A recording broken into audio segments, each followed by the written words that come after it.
Friends, welcome to spiritual science YouTube channel. ఈ series of ఆడియోస్లో మనం మరణానంతర జీవితం అన్న పుస్తకాన్ని స్వాధ్యాయం చేసుకుంటున్నాం. లాస్ట్ టైం ఎక్కడి వరకు ఆపుకున్నాం అక్కడి నుంచి కంటిన్యూ చేద్దాం. మరణం సమీపించినప్పుడు మన కంటి ముందు కాంతి రేఖలు దర్శనమిస్తాయి అని ఒక అభిప్రాయం మన సంస్కృతిలో చాలా కాలం నుంచి ఉంది. నేను పరిశీలించిన కొన్ని సంఘటనల్లో ఇది సంభవించింది. సాధారణంగా అనారోగ్యంతో మరణించి తర్వాత వెనుదిరిగి తమ జీవితాన్ని చూసుకొని దాని నుంచి ఏం నేర్చుకున్నామని ఆలోచించే సందర్భంలోనే ఇలా జరిగేది. సాధారణంగా ఇది మరణానంతర లోకాలలోని డోలోరిన్లు చూడగలరు కనుక డోలోరిన్లు సహాయం వలన జరుగుతుంది. ఆ డోలోరిన్లు ఎంతో నిష్పక్షపాతంగా చూడగలరు కనుక. నేను పరిశీలించిన వ్యక్తులలో ఒకరు గత జీవితాన్ని చాలా కొత్తగా అసాంప్రదాయ పద్ధతిలో తమ గత జన్మను తిరిగి చూసుకున్నారు. నిజానికి సాంప్రదాయబద్ధమైనదేదో తేల్చి చెప్పటం కానీ ఇది ఇలా జరుగుతుంది అని చెప్పటం కానీ హిప్నాటిక్ రిగ్రెషన్ పరిశోధన ద్వారా సిద్ధాంతీకరించడం అన్నది కష్టమైన పని. ఇంకొక ఉదాహరణ, ఒక స్త్రీ రిగ్రెషన్ ద్వారా గత జన్మకు మళ్ళీ జీవించింది. ఆ జన్మలో మరణ సమయం దగ్గరకు వచ్చింది. ఆమె వృద్ధాప్యంలో ప్రశాంతంగా మరణించి తమ ఇంటికి దగ్గరలో ఉన్న కొండపైన గల తమ కుటుంబ శ్మశాన వాటికకు తీసుకొని వెళ్ళబడింది. అంతవరకు వెళ్ళిన తరువాత ఇతర లోకాలకు వెళ్ళే బదులు ఇంకా పూర్తి కాని కొన్ని పనులు పూర్తి చేయటం కోసం తిరిగి ఆ ఇంటికి వెళ్ళింది. అక్కడ గోడల నుంచి దూసుకొని పోయే సామర్థ్యం కలిగి ఉండి తనకు తానే దయ్యంలా కనిపిస్తూ ఉండేది. మానవ రూపంలో ఉన్న మంచులాగానో పొగలాగానో అనిపిస్తుండేది. తాను పారదర్శకత్వంగా ఉండి వస్తువుల్లో సామాన్లలో తనలో కనిపిస్తుండడం చూసి ఆశ్చర్యపడేది. ఆ విధంగా తనకు తాను చూసుకోవడం చాలా కుతూహలాన్ని రేకెత్తించింది. తాను చేయగలిగింది ఏముందా అని ఇల్లంతా కలిగి తిరిగింది. ఒకసారి పని మనిషి తాను చనిపోయిన యజమానురాలి కాళ్ళ చప్పుడు వింటున్నాను అని ఆమె ఆ ఇంటిని ఆవహించింది అని అనటం కూడా వింది. దెయ్యంగా ఉండటం కొన్నాళ్లకు విసుగు అనిపించింది. ఎవ్వరూ తనను చూడలేరని, వినలేరని, తానెవరితోనూ మాట్లాడలేనని తనకు తెలుసు. తనకు భౌతిక రూపం లేదు కనుక తాను ఏ పని పూర్తి చేయాలనుకొని ఇంటికి వచ్చిందో దాన్ని నెరవేర్చలేదని తెలుసుకుంది. ఆమెకు ఆ విచక్షణ కలిగిన మరుక్షణం ఆ ఇంటిని వదిలి పక్కనున్న లోయను చూస్తూ కొండపై ఉంది. వెంటనే ఆమె మరణించిన భర్త ఆమెను కలుసుకోవడానికి వచ్చి పక్కనే నిల్చున్నాడు. ఆ పరిస్థితిలో వాళ్ళిద్దరూ యవ్వనంలో తమ పెళ్లి రోజున ఏ విధంగా ఉన్నారో అచ్చం అలానే ఉన్నారు.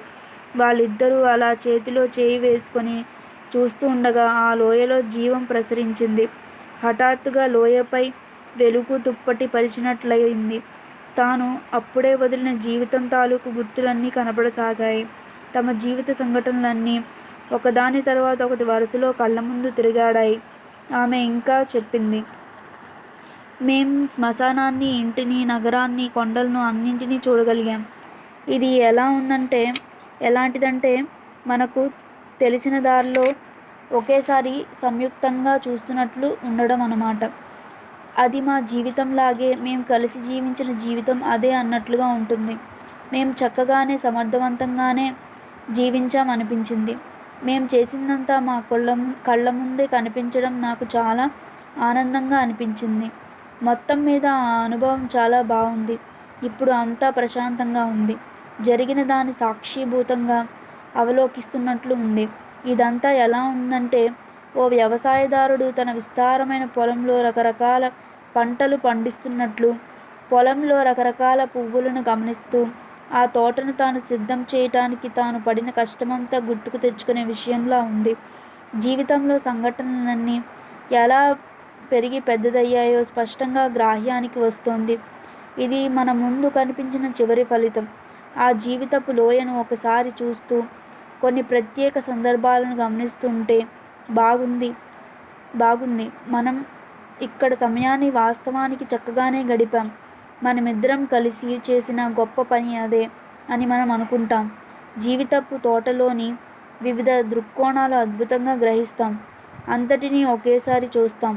జీవితంలో వివిధ ఘటనలన్నీ పరుచుకున్నట్లు, వాటిని స్పృశించినట్లు అనిపిస్తుంది.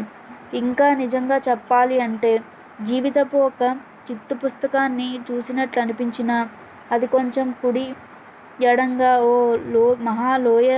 మహాలోయ లాంటిదే. జీవితంలో ఇబ్బందికరమైన విషయాలను తిరిగి చూడటం అన్నది కొంత కష్టతరంగా ఉన్నా ఈ చిత్రాలన్నీ చూడటం ఆమెకు సంతృప్తిగానే ఉన్నది. దాంట్లో ఏ తీర్పు కూడా ఇమిడి లేదు. తరువాత వాళ్ళు మార్చుకోవలసిన దానిని మనస్సులో గుర్తు పెట్టుకోవడానికి వీలుగా తిరిగి చూసుకున్నట్లయింది.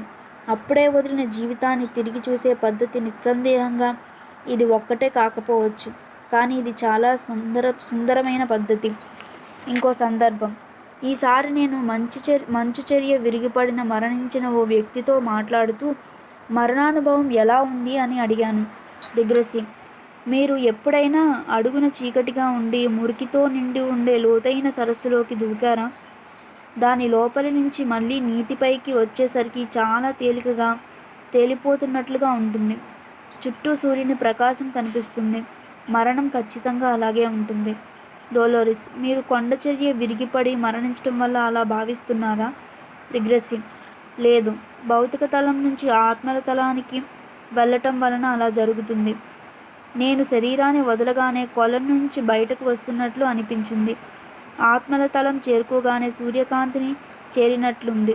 ప్రమాదంలో మరణించిన సందర్భంలో శరీరానికి దెబ్బలు తగలడం వలన శరీరం చైతన్యం కోల్పోయే వరకు మాత్రమే బాధను అనుభవిస్తుంది. ఒక్కసారి చైతన్యం కోల్పోయిన తర్వాత అది చాలా సహజంగానూ తేలికగానూ ఉంటుంది. జీవితంలో నడవటం, పరిగెత్తటం, ఈదటం, ప్రేమించడం లాంటి వివిధ చర్యలలాగానే మరణించడం కూడా ఎంతో సహజమైనది. ఇది కేవలం జీవితంలో ఇంకో భాగమే. చనిపోవటంలో విచారించవలసిన విషయమేమీ లేదు. జీవితంలో మరొక అంకానికి చేరుకుంటున్నారంతే. మరణం అన్నది చాలా మధురం. మనుష్యులు ఆ విషయానికి విచారపడుతూ ఉంటే నదిలో లోతైన సుడిగుండం ఉన్న చోటుకు వెళ్ళి దానిలోకి దూకి అడుగున పాదాలు గట్టిగా తన్నిపెట్టి పైకి ఉరకమని చెప్పింది. అచ్చం అదే మరణం అంటే అని చెప్పండి. డోలోరిస్: చాలామంది మరణించేటప్పుడు బాధను అనుభవిస్తున్నారని నేను అనుకుంటున్నాను.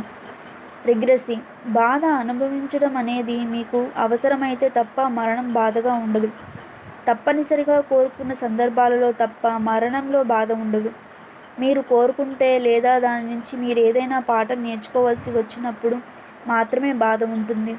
మీరు ఇప్పుడు దాని నుంచి విడివడి ఉండవచ్చు. జరుగుతున్న విషయంలో మీరు ఎంత ముడిపడి ఉన్నప్పటికీ విడిపోవటం అన్నది అందుబాటులోనే ఉంటుంది. బాధ భరించవలసిన సమయంలో శరీరము, ఆత్మ విడివడి ఉండగలిగి ఆ బాధను అధిగమించడం అనేది ప్రతి ఒక్కరికి అందుబాటులో ఉండే విషయమే. డోలోరిస్: కానీ నిజంగా శరీరాన్ని వదిలేటప్పుడు చాలా బాధగా ఉంటుందా? రిగ్రెసి: లేదు, ఆ మార్పు అనేది చాలా అబాధాకరమైనది. బాధ అన్నది శరీరం నుంచి వస్తుంది. ఆత్మ గాఢ విచారాన్ని భావిస్తుంది తప్ప బాధను అనుభవించదు. అయ్యో, నేను కొంచెం ఎక్కువ చేస్తే బాగుండేది అని మాత్రమే చైతన్యం భావిస్తుంది. అదే బాధాకరం. భౌతికమైన బాధ అన్నది ఒక సంభవమే కాదు, అది శరీరంతో పాటే వదిలివేయబడింది. డోలోరిస్: నిజమైన మరణం సంభవించడానికి ముందే శరీరాన్ని విడదీసి ఆ శరీరాన్ని బాధ అనుభవించడానికి వదలటం అన్నది సంభవమేనా? నిజమైన మరణం సంభవించడానికి ముందే శరీరాన్ని విడదీసి ఆ శరీరాన్ని బాధ అనుభవించడానికి వదలడం అన్నది సంభవమేనా? రిగ్రెసి: సంభవమే. మనిషికి దానిని ఎన్నుకునే స్వేచ్ఛ ఉంది. అక్కడే ఉండి బాధను అనుభవించడమా లేక బయట ఉండి గమనించటమా అనేది ప్రతి ఒక్కరికి ఉన్న అవకాశం. డోలోరిస్: అది తేలికైన విషయమేనా? గాయాలు తగిలి మరణించిన వారి విషయంలో అలా విడదీయడం అనేది ముఖ్యమైన విషయమని నా అభిప్రాయం. రిగ్రెసి: అదంతా ఖచ్చితంగా ఆ వ్యక్తికి సంబంధించిన